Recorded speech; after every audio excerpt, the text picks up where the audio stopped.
Assalamualaikum warahmatullahi wabarakatuh.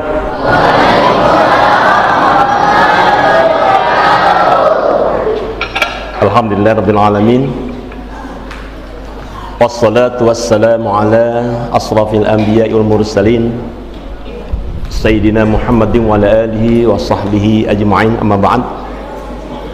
Faqala ta'ala fi kitabihil karim, a'udzu billahi minasyaitonir rajim, bismillahirrahmanirrahim. Walau tara izil mujrimuna nakisu ru'usi ila rabbihim Rabbana absarna wa sami'na farji'na na'mal salihan inna muqinun. Al-ayah. Bapak Ibu kaum muslimin rahimakumullah, kalau kita ngomong tentang Maulid Nabi Muhammad sallallahu alaihi wasallam, kalau kita nak cerita 3 hari tidak lekak, 3 hari 3 malam tidak lekak tentang di dalam sirah Nabawiyah Ibnu Katsir cerita tentang Nabi Muhammad sallallahu alaihi wasallam dalam bukunya Ibnu Katsir. Ibnu Katsir ya, di samping dia membuat tafsir Ibnu Katsir, dia juga membuat sirah Nabawiyah, perjalanan hidup Nabi. Kalau kita di kampung sebenarnya udah sering membaca perjalanan hidup Nabi dalam berjanji asrakal, ya kan, perjalanan hidup Nabi yang dibaca itu. Perjalanan hidup Nabi, hanya mohon maaf tidak tahu artinya. Apa artinya? Padahal yang dikarang oleh Imam Ja'far, yang ngarangnya Imam Ja'far Al-Barzanji, ya, namanya tempatnya di Kurdistan, ada satu tempat namanya Al-Barzanji. Nah, disinilah Imam Ja'far lahir dan mengarang kitab Al-Barzanji. Kitabnya bukan Al-Barzanji sebenarnya, dia kitab Al-Iqad Al-Jawahir, kitabnya itu, tapi dikenal dengan Al-Barzanji. Sebenarnya di dalam Al-Barzanji ia bercerita tentang bagaimana Nabi Muhammad sejak dia dilahirkan sampai wafatnya. Contoh, Nabi Muhammad dilahirkan dalam keadaan yatim. Bapaknya meninggal waktu dikandung dalam rahim 2 bulan. 2 bulan dalam kandungan bapaknya meninggal, ya kan? Kemudian perjalanan dari Madinah ke Mekah, bapak ibu yang dah pergi haji atau umrah, kira-kira berapa kilo dari Mekah ke Madinah? Yang dah haji, mana dah haji? Udah haji, berapa kilo pak? Kurang lebih 500 kilo. Mekah Madinah kalau pakai oto kurang lebih 6 jam mundolo. Mungkin otonya sekitar 5 jam setengah, 5 jaman. Di pertengahan jalan, waktu dia kunjung ke Madinah, pertengahan jalan di Abwa namanya. Kalau jamaah haji pasti lewat dia di Abwa. Di Abwa dia lewat. Nanti di sini ada makam Abdullah. Abdullah ya sampai bapaknya Nabi Muhammad yang meninggal di tengah jalan dikubur di Abwa. Ia diceritakan dalam Al-Barzanji. Sampai dia di Mekah, melahirkan dia di Mekah, diberi nama Muhammad. Nama Muhammad ia sudah tercantum di dalam kitab-kitab sebelum. Apa kitab-kitab sebelum? Ada Taurat, ada Zabur, ada Injil, atau suhuf-suhuf kepada nabi-nabi ke Al-Quran. Saya tadi baca itu di surah Isa. Ya wa idza qala Isa ibn Maryam ya bani Israil inni rasulullah ilaikum musaddiqan lima baina yadayya minat Taurah wa mubasysyiran bi rasulin ya'ti min ba'di ismuhu Ahmad. Nanti di dalam kitab Taurat sudah tertulis nanti di akhir waktu, ada waktunya akan lahir seorang nabi bernama Ahmad atau Muhammad. Lahirnya Nabi Muhammad tanggal 12 Rabiul Awal, hari Senin. Anak Abdullah, saudari Abdullah itu diantaranya adalah Abu Talib, Abu Jahal, Abu Lahab. Dia berarti ayahan tuh. Berarti kan pak tuanya tuh. Pak tua Nabi itu Abu Jahal, Abu Lahab, itu pak tua Nabi. Dalam sirah Nabawiyah Ibnu Katsir ada bermimpi berjumpa dengan Abu Lahab. Dalam mimpinya Abu Lahab kena siksa di alam kubur. Sekarang belum ada neraka, Pak. Neraka belum ada sekarang, surga belum ada. Yang ada apa? Kalau yang dapat siksa kubur.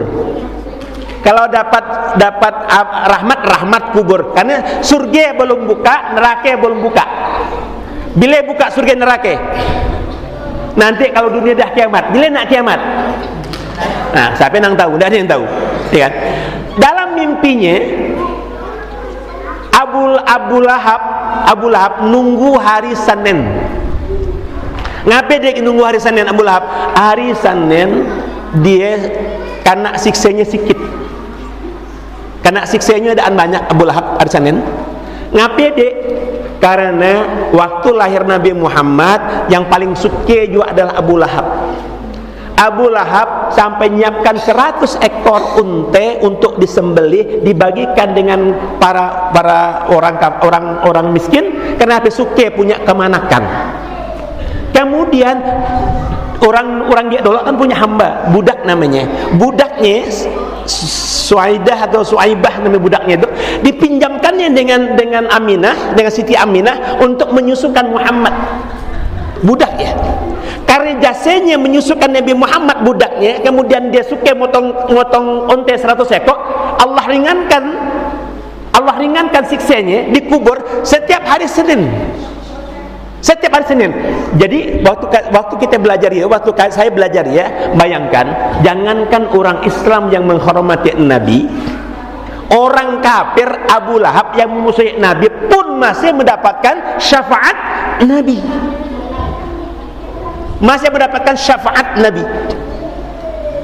Apa syafaat? Syafaat pertolongan. Suatu hari di hotel di Madinah, kita lah dari Sambas, Pak Ustadz itu, apa artinya syafaat? Kata saya, syafaat pertolongan. Kalau syafaat Rasul berarti pertolongan dari Rasul. Dia keluar dari hotel menuju Masjid Nabawi. Saya tidak irau lah, tidak saya lihatkan lah dia. Sampai-sampai ke Masjid Nabawi, kemudian baginya buah hari dia datang, Pak Ustadz bilang makasih, tapi dia udah dapat syafaat.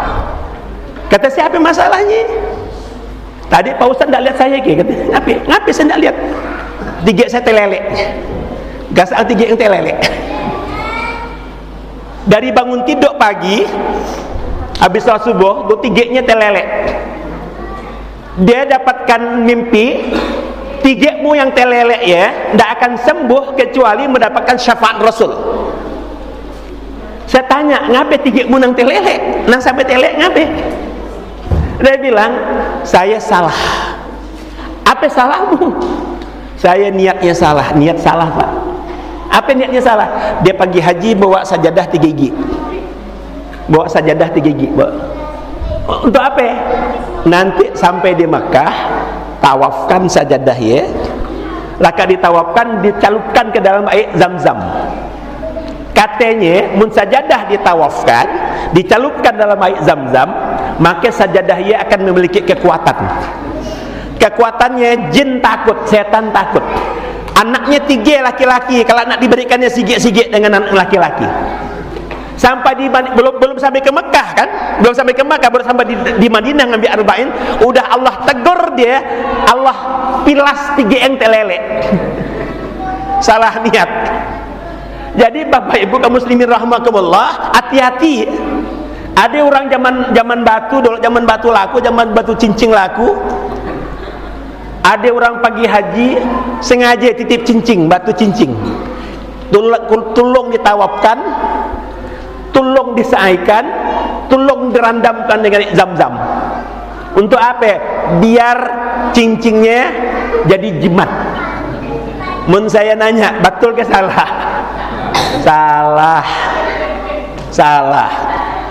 Ada ge orang kita zaman ge dulu, biasa di hotel di Mekah, laporan jam apa?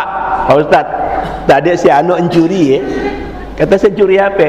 Curi kelambu Ka'bah, kiswah. Dia lakak tawaf 7 kali, dia berselili di kebining Ka'bah, dicurinya, diguntingnya. Kiswah tu diguntingnya. Saya pagi bapaknya tu, Pak, maaf, tadi katanya gunting kelabu Ka'bah ke? Iya Pak, nang bapak tahu ya kan? Ada yang melihat, tahu.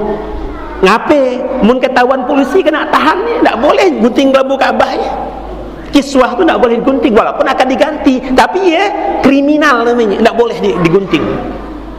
Kata orang tua Pak, mun kiswah diambil, mun bahasanya dicuri, ia bisa jadi jimat. Kata saya, jimat apa? Jimat pelaris. Mun disimpan di tokoh, tokohnya jadi laku. Orang balik ke tokoh semuanya. Kata saya, nauzubillah min zalik. Dah Pak Haji musyrik namanya ya. Ini namanya Pak Haji musyrik. Salah ya. Mun ada nak gigit salah. Si anang betul ya. Nah, balik saya. Syafaat Rasulullah diceritakan dalam buku Barzanji, banyak syafaat Rasul. Syafaat Rasul yang pertama dirasakan oleh Siti Halimatus Sa'diyah. Siapa Siti Halimatus Sa'diyah? Siti Halimatus Sa'diyah adalah yang menyusukan Nabi. Jadi ibu-ibu orang Arab lagi dulu, orang Arab Quraisy, kalau anaknya lahir, dia tidak mau anaknya besar di lingkungan Mekah. Kenapa? Mekah dianggap kota. Tapi dia harus hidup di lingkungan kampung yang asli dan harus disusukan oleh orang lain. Jadi banyak udah musimnya, banyak orang dari kampung datang ke Mekah nak cari upahan nyusukan anak. Cari upahan nyusukan anak. Kebetulan Siti Halimatus Sa'diyah itu, maaf, udah berumur dan susunya, maaf Bu ya, susunya agak kumping. Apa bahasa kita kumping lah ya. Kumping lah. Susunya agak kumping. Jadi waktu Siti Aminah datang Halimah nak cari upahan nyusukan anak, Siti Aminah lihat, oh, susunya pun kumping, berair kena anak, kan gitu. Kalau mau diberikan dengan dia, anakku tuh bisa jadi kurus, tidak jadi gemuk. Yang Siti Halimah, yang Halimah pun ngomong, anaknya ayahnya mana? Oh, ayahnya dah meninggal, dah yatim. Oh, mun yatim kalau siapa nak bayari aku, kan gitu. Siapa nak bayari aku? Jadi Halimah pun ragu, Siti Aminah pun ragu. Tapi sampai buah hari Siti Aminah dah dapatkan untuk cari yang nak nyusui, yang Halimah pun nak dapatkan bayi untuk disusui. Sampai akhirnya Siti Halimatus Sa'diyah balik lagi ke tempat Siti Aminah, dah apel udah. Aku mau jadi nyusuinya. Kata Halimah. Dibawalah Nabi Muhammad SAW, dibawa pakai unte. Untenya kurus, jalannya lambat. Yang kain kawan-kawannya dah berdoloan, dah pulang, untenya gamuk-gamuk laju. Unte Halimah paginya pun terlambat karena untenya kurus. Tapi waktu membawa Nabi Muhammad kecik di dalam gendongannya, naik di atas untenya langsung laju jalannya. Nyusul yang dolok. Sampai doloi, yang dolok dia lebih dolok lagi. Yang lebih hebatnya lagi, dalam perjalanan disusui oleh Halimah, kuat nyusu, susu Halimah jadi gemuk, jadi besar, jadi banyak air susunya. Kata Halimah dalam hati, anak itu barokah, anak itu lain tuh. Sampai dia di kampungnya, sampai di kampung Halimah. Kan maaf Pak, orang Arab tuh kan paling suka makan susu kambing. Kalau ada unte yang diambil susunya, susu unte. Kalau ada kambing yang diambil susunya, susu kambing. Kalau orang pergi haji kan Pak, paling suka makan susu kambing dengan buah kurma muda. Ia nyuruh bini age Pak. Minum susu kambing dengan kurma muda, nak cari bini age. Bakal dimakan tak mau orang Arab dengan orang Indonesia. Kacik-kacik orang Indonesia, orang Arab pasar-pasar. Ya, artinya apa? Orang Arab suka dengan susu kambing. Halimatus Sa'diyah punya kambing kurus-kurus, susunya sedikit. Bagaimana Nabi Muhammad datang, Nabi Muhammad kecik datang, kambing Halimatus Sa'diyah menjadi gemuk, susunya banyak, bahkan dibagikan susunya dengan tetangga. Apa namanya, Bu? Ya namanya barokah, syafaat barokah. Jadi mun saya ngomong, Bapak Ibu kaum muslimin rahimakumullah, harte sebenarnya harte, mun saya ngomong tadi, saya ngomong harte bukan banyaknya, tapi barokahnya. Harta itu bukan banyaknya, tapi barokahnya. Banyak orang yang banyak hartanya, tapi tidak barokah.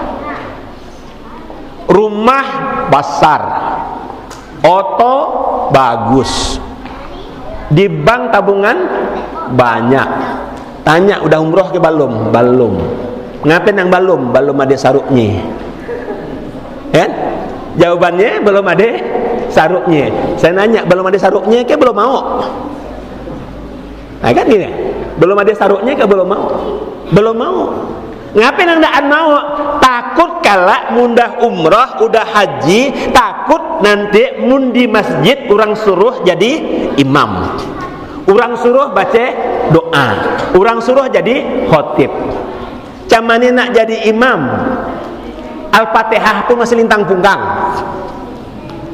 Camane nak jadi khatib, ya kan ya, baca ngaji pun masih bertatap. Camane nak baca doa, Rabbana atina fid dunya pun ndak rambus. Rabbana atina fid dunya ndak rambus. Bapak Ibu kaum muslimin rahimakumullah, itu bukan ngade-ngade. Saya pernah membawa jamaah haji, calon jamaah haji yang bisanya hanya baca Fatihah sholat. Pak, dia bilang saya itu nak berawe nak bagi haji. Ngambil kan nih? Saya bisanya Fatihah. Ia pun belajar baru minggu lalu, seminggu lalu belajar sholat, belajar Fatihah. Kata dia, sah ke haji saya? Insyaallah sah. Lah kayak apa yang saya baca Fatihah lah. Jadi sholatnya hanya baca Fatihah. Bacaan rukuk belum tahu, bacaan i'tidal belum tahu, bacaan sujud belum tahu, hanya Fatihah aja tahu. Lancar hajinya, subhanallah. Pulang dari haji, waktu ya saya ke Padang ambil S2, saya dengar dia berangkat haji lagi. Dia berangkat haji lagi, beranak dia berangkat haji. Saya pulang dari Padang, langsung dicarinya saya, laporannya. Pak Aradi, dia bilang, saya udah bisa ngaji deh Pak, depan saya Pak, udah bisa sholat. Udah bisa sholat. Dari mana belajar? Saya panggil anak pesantren, ngajak saya ngaji, ngajak saya sholat. Jadi haji jadi hidayah bagi dia. Yang tidak tahu jadi tahu ya. Jadi barokah. Jadi harta Bu usah nak banyak, tapi barokah. Nauzubillahi min dzalik. Nauzubillahi min dzalik. Saya bukan nak menjasekan, bukan, tapi motivasi. Kita sama-sama orang kampung. Saya orang kampung, saya orang Nibung, orang Paloh, jauh dari Baduk. Nak pagi ke Singgawang, berangkatnya jam 6 pagi, datangnya 6 hari. Dulu tahun 79. Tahun 79 saya tamat SD oleh orang tua almarhum bapak di kau sekolah ke Usuluddin Singgawang. Tahun 79. Dikirim baras 10 kilo sebulan. Duit 10.000. Bayar SPP 2.500, tinggal 7.500, dan cukup. Akhirnya SMA Sanawiyah saya ngajar ngaji ke mana-mana di Singgawang kan, sampai aliyah. Tamat aliyah, saya pikir nak kuliah. Ada kawan ngajak ke Jakarta. Bepadah saya ke rumah di Palu. Ingat saya dengan orang tua, dengan bapak almarhum bapak, saya bepadah buah hari, nak makan malam buah hari. Pak, saya nak kuliah. Kemana? Ke Jakarta. Dengar Jakarta berhenti dia makan. Rasanya nyesal jangan dia ngomong kan. Berhenti dia makan. Tahu saya dia berhenti dia makan. Ongkos dari mana? Saya ke Pontianak pun belum suah waktu ya. Esok pagi tanya age, kau nyan kena ke Jakarta? Nyan. Kata emak masih hidup. Ambilnya emas peniti emas ya, diambilnya. Kau jual, bawa ke Skura, jual. Saya ingat saya jual dapat 265.000. Ialah modal saya berangkat ke Jakarta. Pakai Kumala Eka 3 hari 4 malam di laut sampai pasar ikan Jakarta tahun 85. Hidup Jakarta seminggu, saya pikir tidak bisa hidup saya Jakarta. Cacak ke Bandung. Di Bandung, alhamdulillah bisa kuliah, sangat bisa hidup. Saya jual koran, saya jadi pengamen. Dulu sudah jadi pengamen lagu Ebit G. Adi. Perjalanan ini, udah gitar Sigi. Nah, jadi pengamen. Terakhir jadi calo. 4 tahun tak balik-balik. 4 tahun tak balik-balik. Kenapa? Mun balik tak bisa balik. Mun balik ke balik tak bisa balik. 4 tahun tak balik-balik. Surat 3 bulan baru nyampai. Orang tua ingin surat ini betul-betul surat jadi barang yang paling berharga. Mudah salut dengan umak dengan ayah baca surat. Umak nulis surat pakai Arab Melayu. Mun bapak pakai tulisan Latin. Mudah salut dengan mak baca itu suratnya Arab Melayu. 4 tahun dan balik-balik. Telepon si An, mana ada telepon zaman dia? Tidak ada telepon. Tapi saya katakan, waktu bapak ngirim duit 30.000, ingat ya, pakai wesel pos 30.000, nangis nerimanya. Tok duit dari mana? 3 bulan sekali, kadang-kadang 2 bulan sekali, ada lagi 25.000, 30.000, nambahi ongkos kita, nangis. Begitu saya pulang, saya tanya dengan bapak almarhum waktu ya, Pak, bapak ngirim saya duit dari mana dapatnya? Apa kata bapak? Alhamdulillah, pisang di kebun kelapa buahnya besar-besar. Belum sempat masak cinnya dah betagan. Kalau ia pisangku aku balihe. Kelapa dia juga. Jadi bangnya kan di Palu kan ya pisang dan kelapa nah ngopi. Alhamdulillah Kak, saya merasakan betul Pak. Jadi orang yang menuntut ilmu itu fisabilillah, itu orang yang bertakwa kepada Allah, yaj'al lahu makhraja, pasti Allah berikan jalan keluar. Saya waktu di pondok pesantren 7 tahun ngajar, termasuklah beberapa santri saya yang kuliah ke Jakarta, kuliah ke Pontianak, saya berikan motivasi berangkat deh, 0 rupiah sekarang jadi orang semuanya. Ada yang dah doktor di Pontianak, ada berapa orang doktor dosen IAIN itu dulu masih siswa saya di Usuluddin, sekarang doktor deh. Kenapa? Orang tidak mampu Pak. Jadi barokah duit sedikit bermanfaat, itu barokah. Banyak anak orang kaya pagi kuliah bekarung-karung duitnya habis, sudah ayah habis, dah anak kak dia kuliah Jakarta, kuliah ke Bandung, kuliah ke Jogja, bekarung-karung duit ayahnya, habis kerajaannya, ke club, ke tempat hiburan, bepadah kuliah, tiap semester pulang pakai pesawat. Waktu ya kita namun pakai pesawat, lihat pesawat biri-biri berapa harga pesawat. Tapi tidak layak kuliah, menurut saya tidak barokah. Jadi barokah, syafaat itu adalah barokah dari Allah Subhanahu wa taala. Nabi Muhammad sekarang sudah tidak ada, sudah meninggal. Tetapi syafaat Rasulullah, syafaat Nabi Muhammad SAW ada sampai itu. Ada satu cerita Pak, cerita di Sulawesi kan, Sulawesi kan terkenal dengan apa? Dengan daerah ikan kan. Dia tukang pukat Pak, tukang pukat. Apa namanya mun pukat bocor ya? Mun pukat bocor nambal pukat apa namanya ya? Bubul apa? Ubul. Dia tengah mubul di pinggir pantai ya, bubul anaknya pukatnya. Tapi dia suka baca sholawat. Tadi sholawat yang Bapak baca, yang kita baca, ya namanya sholawat Jibril. Sallallahu ala Muhammad sallallahu alaihi wasallam. Ya namanya salawat Jibril. Salawat Jibril ya, waktu Nabi Adam diciptakan oleh Allah, dia seorang, dia minta dengan Allah, ya Allah, tidak nyaman seorang, coba ciptakan kawan. Dari tulang rusuknya ciptakanlah Siti Hawa. Waktu dia bangun pagi-pagi dilihatnya dia perempuan. Waktu dia nak megang Siti Hawa, ditahan oleh Jibril. Kata malaikat, salawat dulu. Cuman ya diajarkan oleh malaikat, sallallahu ala Muhammad sallallahu alaihi wasallam. Ya salawat Jibril. Baru dia salawat baru sah. Jadi nikahnya Adam dengan Hawa menggunakan salawat Jibril. Yang tadi Bapak baca kata salawat Jibril. Ada lagi salawat lain yang biasa dibaca. Biasa Bapak Ibu baca apa? Salawat Badar. Kemana Bu salawat Badar Bu? Salatullah salamullah ala Taha Rasulillah. Salatullah salam ala yasin habibillah. Coba ulang, Bu. Bismillah Rasulillah.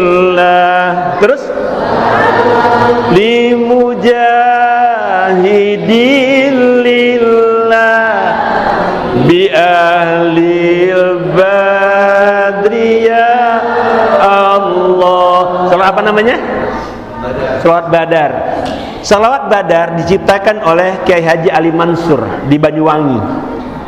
Dia ketua PCNU tahun 62. Waktu komunis banyak membunuh para ustadz, para kiai di Banyuwangi, dia merasa takut nanti banyak kiai ustadz yang dibunuh oleh PKI.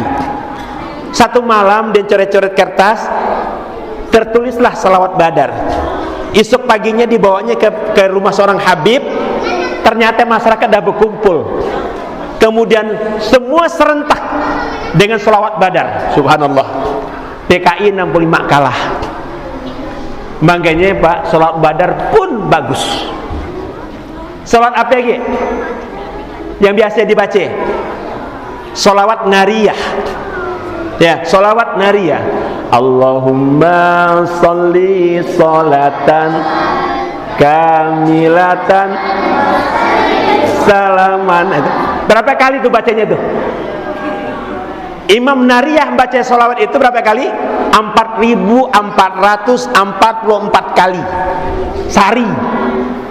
Kata Nabi, nanti Nariyah di surga di sebelah kananku. Nariyah itu di surga sebelah kananku.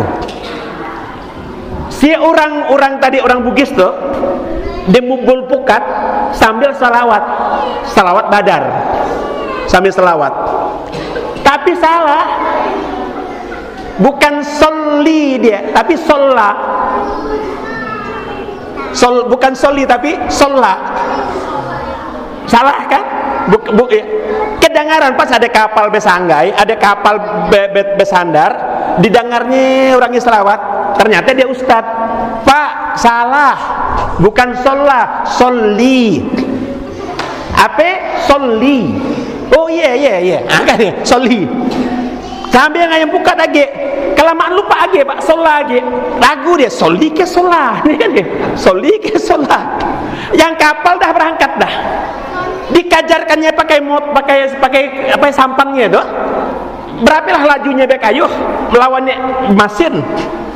Dia be krauk-krauk tulung soli ke sola. Soli ke sola. Lupa dia, Pak, dengan dia be kayuh, becacak dia di atas air tuh, dia becacak di atas air sampai dekat dengan kapal. Pak Ustaz heran datnya. Apa soli ke sola? Kaatimulah nak soli sola kau dah betul dah kau. Artinya apa? Dengan dia dah bisa becacak di atas air, Pak. Bercacak di atas air dah bisa. Artinya syafaat Rasul dah masuk kepada dia. Jadi banyak orang yang bersolawat kepada Rasul mendapatkan syafaat Rasul yang banyak. Makanya kata Rasulullah, man shalla alayyan wahidatan, barang siapa bersolawat kepada satu kali, falahu asyran, maka bagiannya 10. Makanya saya kadang-kadang bingung dengan orang yang tidak mau solawat. Apa lagi di bulan puasa? Mungkin kita salawat bila Pak di bulan puasa, Pak? Waktu tarawih. Antara salam dengan salam. Salawatlah kita. Allahumma sholli ala Muhammad. Allahumma sholli ala rasulika sayyidina Muhammad. Allahumma sholli ala sayyidina wa habibina wa syafi'ina wa zuhrina ya maulana Muhammad. Apa jawabnya? Sallu wa sallim alaihi pun boleh. Ya dah betul dah. Alaih pun dah betul ya. Alaih dah betul ya. Mundaan betul yang mananya? Nyanyi dah betul. Nak ngasar ngerauk naknya. Apa ini? Pokoknya ya aja lah. Ya enggak betul. Munda jawabnya betul, sallu wa sallim aja dah betul, atau alaih aja dah betul. Dah dapat 10 dah sama dapatnya.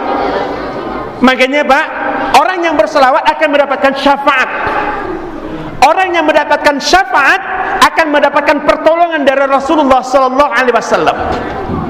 Satu hari Rasulullah ngomong di tengah masjid. Biasanya di Masjid Nabawi Rasulullah suka namanya alaqah, Pak. Alaqah ya. Rasulullah berada di tengah-tengah, di sekitarnya sahabat. Kata Rasulullah, "Ala adullukum yamhullah min khotoya wa yarfa'ud darajat." Kata Rasulullah, mau ndak aku tunjukkan yang mun kita kerajakan Allah ngapuskan dosa kita, Allah ngangkat derajat. Kata sahabat, qalu bala, mau ya Rasulullah, apa ya? Kata Rasulullah, yang pertama isbaghul wudu 'alal makari. Wudu usana batal. Mun batal wudu age. Mun batal wudu age. Maka Allah akan menghapus dosamu, Allah akan naikkan derajatmu. Saya kalau saya memberikan dengan guru agama, nah guru agama SD ke guru agama SMP ke SMA ke, atau dosen-dosen saya, kita mau nak ngajar wudu. Karena ngajar dalam keadaan wudu jauh lebih bagus daripada ngajar dalam keadaan tidak wudu. Saya merasakan seorang kalau ngajar dan wudu rasanya agak kurang nyaman ngajar, tapi mun wudu nyaman ngajar. Karena apa? Wudu itu, orang yang berwudu selama wudunya terjaga, setan tidak berani dekat dengan dirinya. Boleh bawa jawab. Mun penakut lewat kuburan becacak, ada yang menakut lewat kuburan becacak, udah 50 meter buat ancang-ancang lah, 1, 2, 3 dia becacak gitu. Sekarang wudu, ambil wudu lewat kuburan coba. Bukan kita yang takut, mungkin setan yang takut. Tenang nih, saya diajarkan dulu. Di mun kau ditakuti hantu di kuburan, guncangnya batang asap, berguncang batang asap. Mun kau wudu dan becacak kau pagi batang asamnya, kau panjati, kau guncang juga. Nah, aku juga bisa. Yang tamuan dia setan, yang tamuan. Yang damam dia katanya. Tapi mun kita yang becacak, kita damam. Salah satu untuk membuat kita berani wudu. Isbaghul wudu 'alal makarih. Pertahankan wudu dalam kondisi apapun, pertahankan wudu. Batal wudu. Bapak Ibu kaum muslimin rahimakumullah, nauzubillah. Bukan nak riak. Saya di Bengkayang 8 tahun tugas. PP Singkawang Bengkayang. Motor dinas saya habis 5 IG. Motor dah habis, dah saya hancur, dah saya ganti motor dinas baru. 5 IG hancur motor dinas. Satu hari pulang saya berboncengan dengan adik anak buah saya, badannya besar, sekarang almarhum deh. Turun dari Mendereng ke pas tikungan rumah orang ada gereja, orang rumah pendeta. Di depan saya ada Ototrak dia bawa jagung dari Sanggoledo. Dia ngerem, lampu remnya tidak ada, lampu remnya mati. Kelajuan saya sekitar 70-80 di belakang dia, mungkin sekitar 5 meter di belakang dia. Dia ngerem, lampu remnya mati. Bagi saya ia betul-betul fatal. Saya langsung Bismillah, Allahu Akbar, saya loncat kanan, salto kanan. Yang dibonceng saya salto loncat kere. Yang dia masuk dalam got, yang saya masuk dalam jurang. Balik masuk motor saya masuk Bahoto. Masuk Bahoto. Terasa saya orang Dayak beramai dia turun ke bawah. Saya kan pakai helm, pakai baju kulit asli itu, pakai sepatu kayak polisi.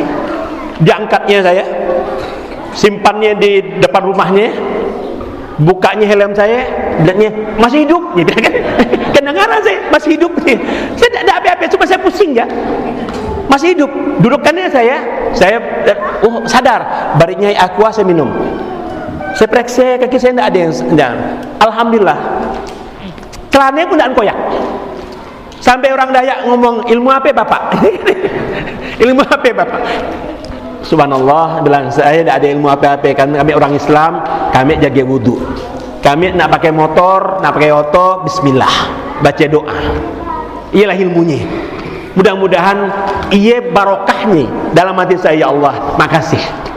Wudu dipertahankan, Allah jaga. Orang yang berwudu Allah jaga lewat malaikat. Orang yang istiqamah wudu Allah jaga lewat malaikat. Allah turunkan malaikat jaga kita. Tapi wudu, isbaghul wudu 'alal makarih. Yang kedua, kata Rasulullah, wa kasratul khuta ilal masajid, banyak langkah ke masjid. Banyak langkah ke masjid apa artinya, Pak? Apa artinya? Banyak langkah ke masjid apa artinya? Sholat di masjid. Sholat di masjid. Sholat di masjid artinya berjamaah di masjid. Mohon maaf ini saya kasar sedikit nih, agak kasar sedikit nih. Laki-laki sholatnya tidak ada di rumah.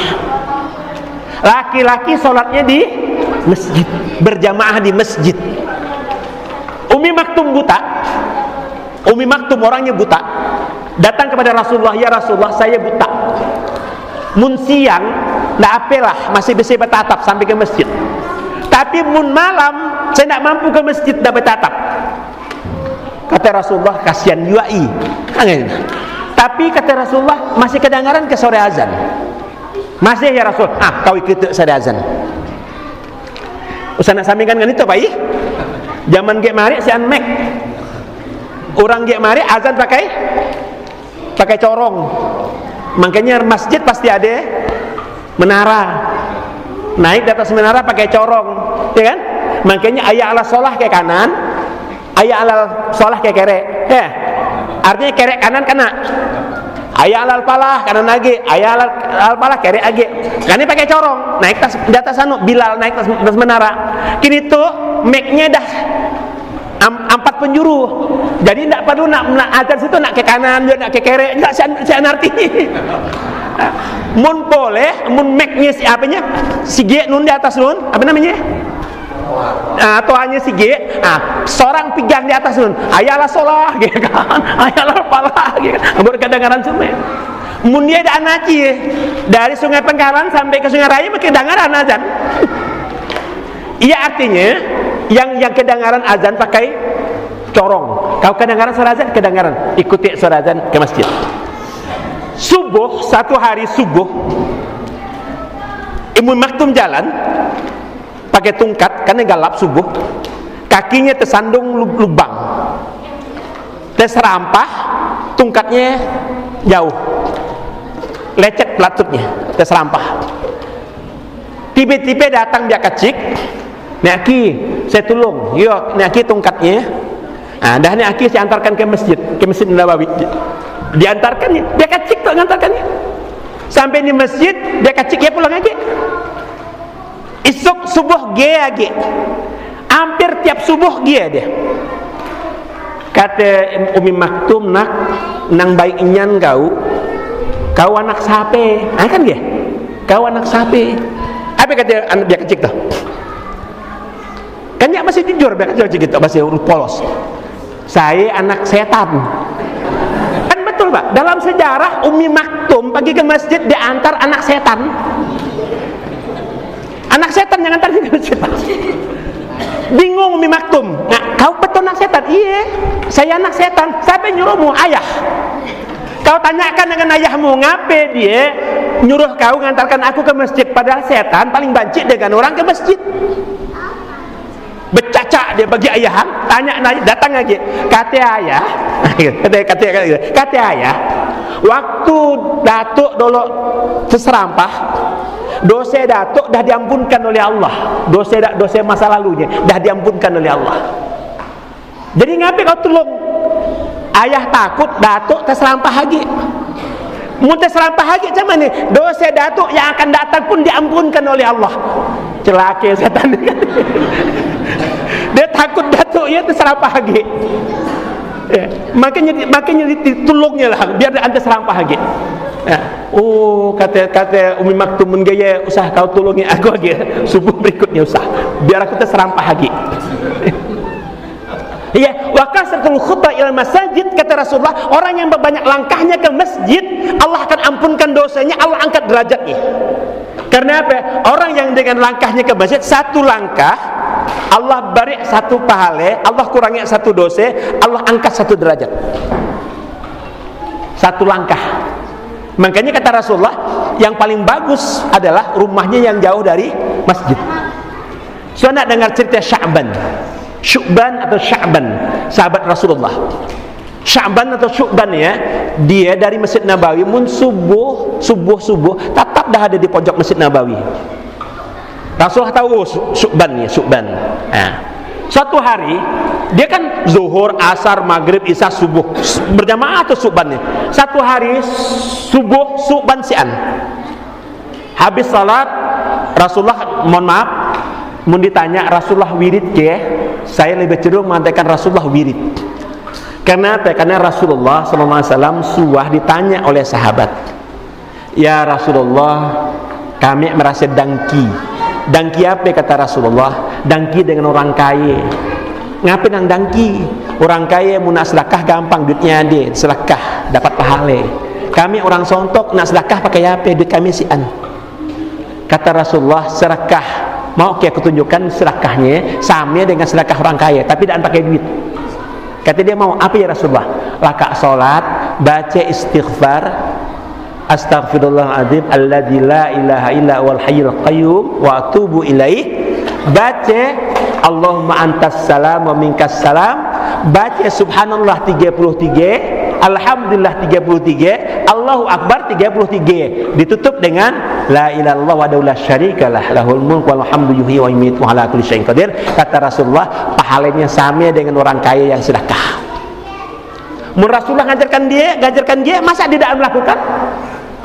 Berarti kan Rasulullah melakukan juga. Gitu. Rasulullah melakukan juga. Makanya saya lebih cenderung wirid habis salat. Jadi begitu Rasul habis wirid, dia habis doa, kemudian dilihatnya mana Syu'ban. Mana Syu'ban?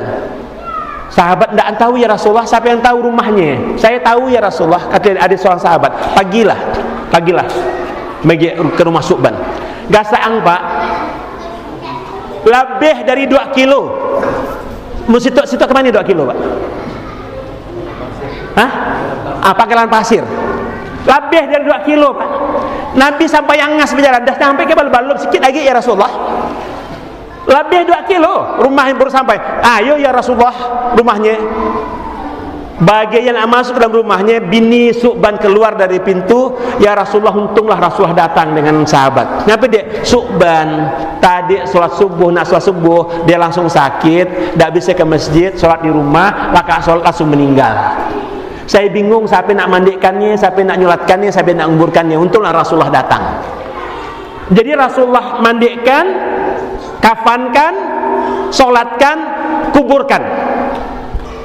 Bagaimana Rasul nak pulang, bini Syu'ban datang ke Rasulullah. Ya Rasulullah, sebelum pulang nak bertanya aku.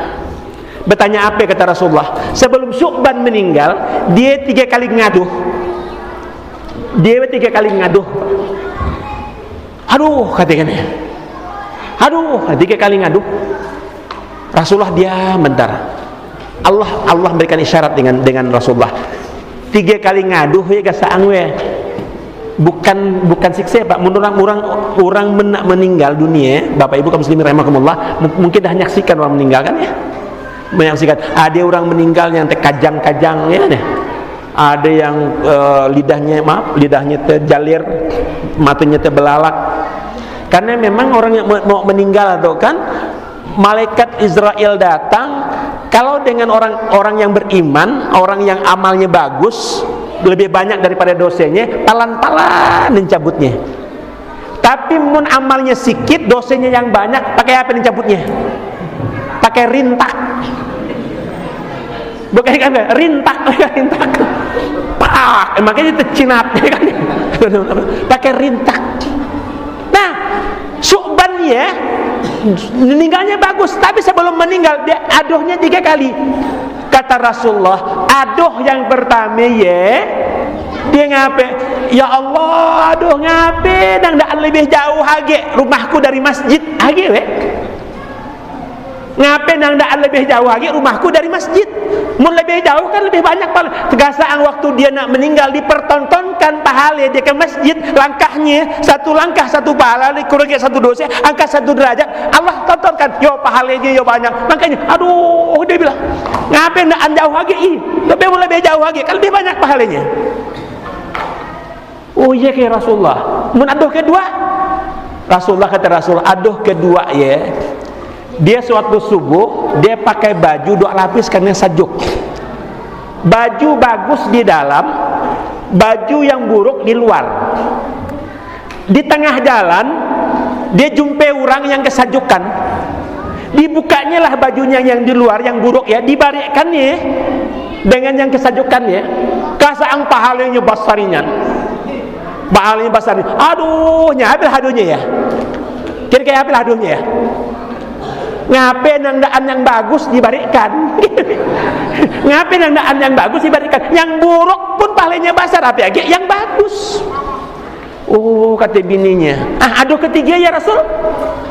Aduh ketiga, Rasulullah dia suah hendak bawa roti. Suah ya Rasulullah. Dia bawa roti sepotong. Bawa, orang Arab kan makan roti apa namanya? Yang dilemparkan pun bisa ya. Apa nih Haji? Roti lempeng nih kan? Roti lempengnya ya, sirahnya ya. Saya melihat orang Arab, orang Afrika Haji. Dia beli ayam yang di blower ya, yang besar ya, blower. Dia beli 10 IG kan 1 rial sih, 2 rial kan 10 IG kan. 10 IG banyaknya, dibeli kari semangkuk. Saya ikuti di jalan, di bawah batang kayu nyerungkung dia kaki sebelah kan, bukanya baliannya itu ayam sirahnya, nyirah ayam kan ya. Makan, saya lihat kan habis Pak Haji, tinggal tulangnya ayam sekok besar ya. Memang dah kuat orang hitam makan ya Pak Haji. Ya, orang hitam kuat makan. Si Su'ban ya bawa roti si potong, bawa kari. Dalam perjalanan dihadang oleh orang miskin. Tuan, tolong saya, dah 3 hari tidak makan. Adik yang bawa makanan. Kata Subhanah, sebetulnya kita sami-sami lah, sami-sami makannya, sarapan sami-sami lah. Potongnya 2, kau sepotong, aku sepotong. Atau kari makan 2, gak saang pahalanya besar. Aduh, katanya, aduhnya apa lah? Ngapain ada sumenya? Coba aku balikkan sumenya, pahalanya lebih besar lagi, ya kan? Daripada dia. Ya Syu'ban. Jadi waqasatul khuta ila masajid, memperbanyak langkah ke masjid, ia luar biasa ya Pak pahalanya. Maka sayang Bapak Ibu kaum muslimin rahimakumullah, sayang saya melihat di Indonesia, baru saya melihat orang yang betul-betul meramaikan masjid baru di Kalimantan Selatan.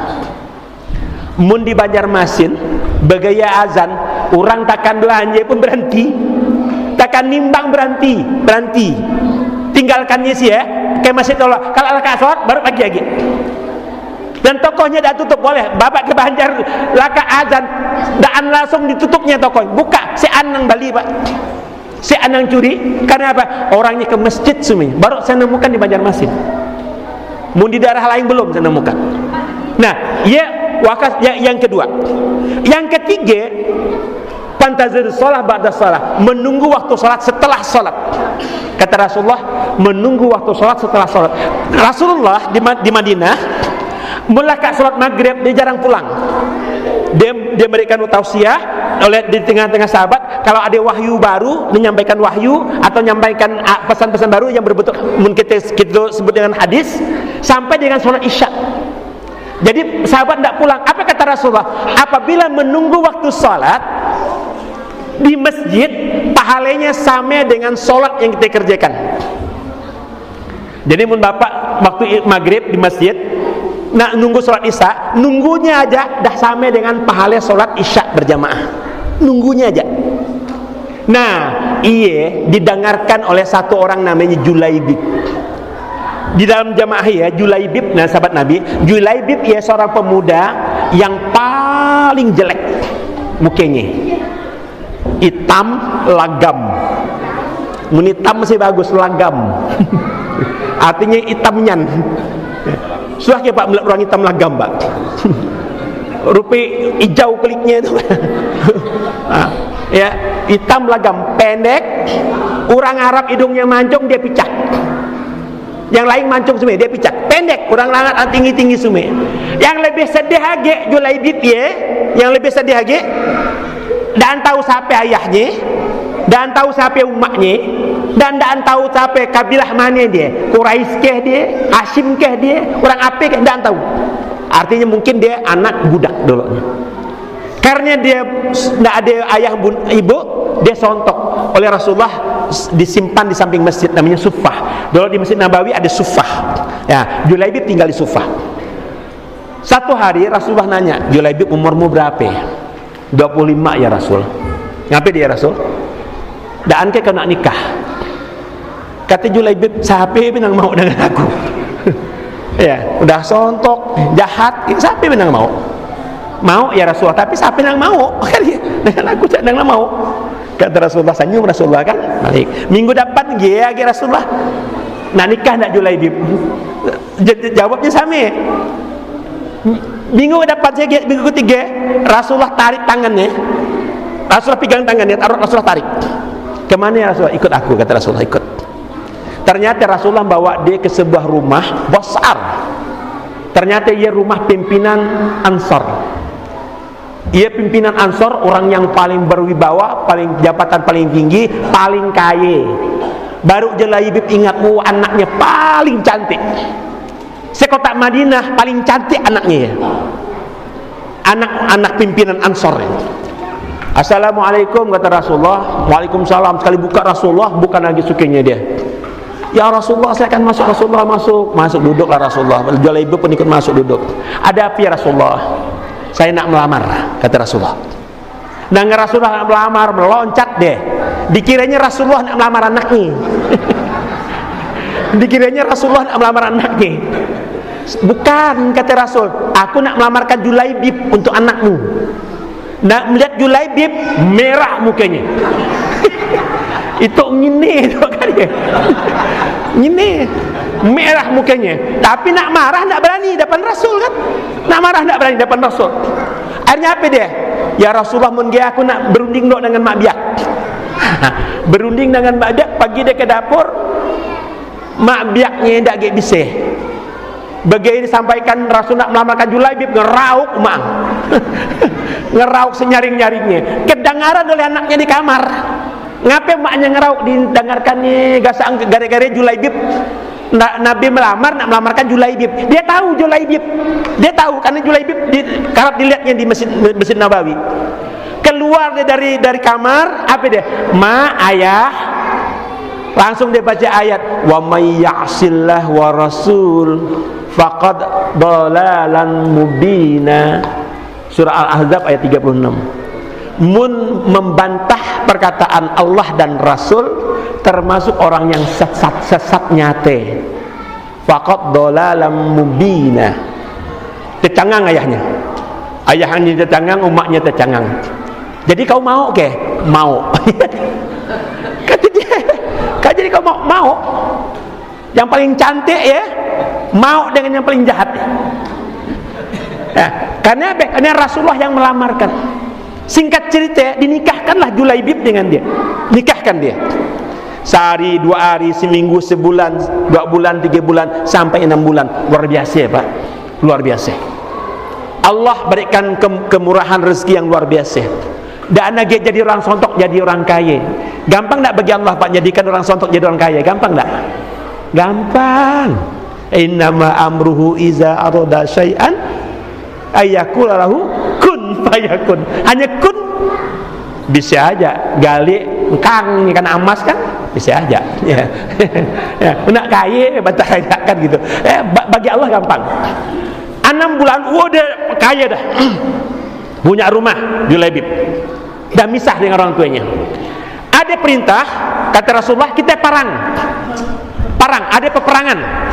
Siapa yang mau daftar? Julaibib daftar pertama. Saya Rasulullah daftar pertama perang. Di medan perang berkecamuk peperangan. Usai perang menang Rasulullah, menang. Tengah berkumpul dengan Abu Bakar, dengan Umar, dengan Utsman, dengan Ali, dengan sahabat-sahabat yang lain. Rasulullah nanya, Abu Bakar, kau ada rasa kehilangan tak? Si An, kata Abu Bakar. Kau Umar ada kehilangan tak? Si An. Tanya Utsman ke Ali, si An. Kata Rasulullah, aku berasa kehilangan. Apa ya Rasulullah? Mana Julaibib? Julaibib mana? Biasanya mun kita ngumpul dia pasti ada. Mana Julaibib? Baru sadar. Bercari dengan Julaibib.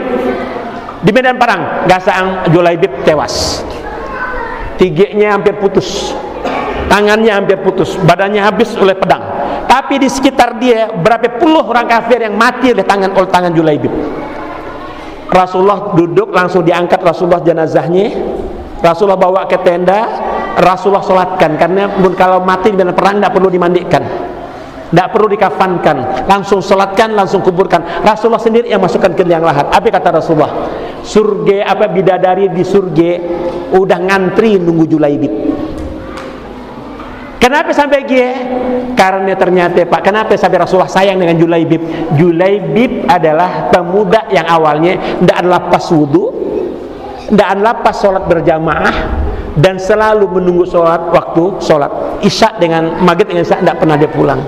Jadi Allah berikan keistimewaan kepada Julaibib. Nah, mudah-mudahan Pak, dengan memperingati Maulid Nabi, kita mendapatkan syafaat dari Rasulullah, kita mendapatkan barokah dalam kehidupan. Barokah Allah ya gampang Pak.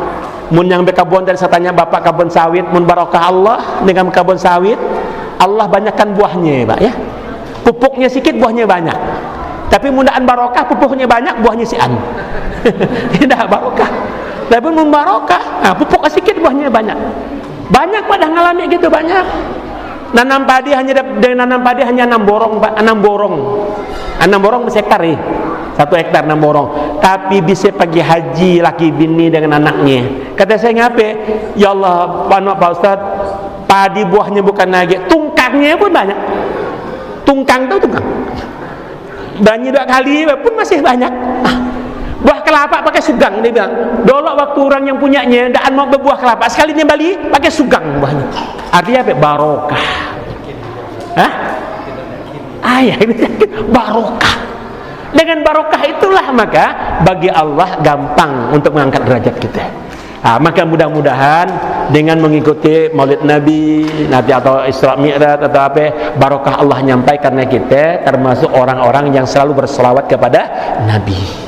Mun kita kume mudah-mudahan umenya subur. Ndaan apa Bu? Ndaan nampak yang banyak, iya. Ndaan nampak yang banyak tapi bersih padinya. Mun masih ada kan nurih? Masih ada kan yang nurih? Si Agi. Mun kebun kelapa, buah kelapanya banyak. Ya. Mun bedagang, dagangannya lancar, laku, laris. Apa lagi? Mun ke laut banyak dapat polehan. Wah, orang lain dapat sekilo 2 kilo, dia bebaka-baka. Ya barokah namanya. Ya namanya di laut itu rezeki. Nah, di laut rezeki. Ya mana bisa kita ngaturnya? Sekali kita masang pukat, panoh ikan semuanya kan, si anang lubangnya ada ikan, bisa aja kan. Allah datangkan ikan di sini. Makanya insyaallah berkah yang kita kejar. Mohon maaf saya kalau seandainya ada yang kurang, ada yang salah, ada yang kasar saya sampaikan, mohon maaf saya. Usikum bitaqwallah. Assalamualaikum warahmatullahi wabarakatuh.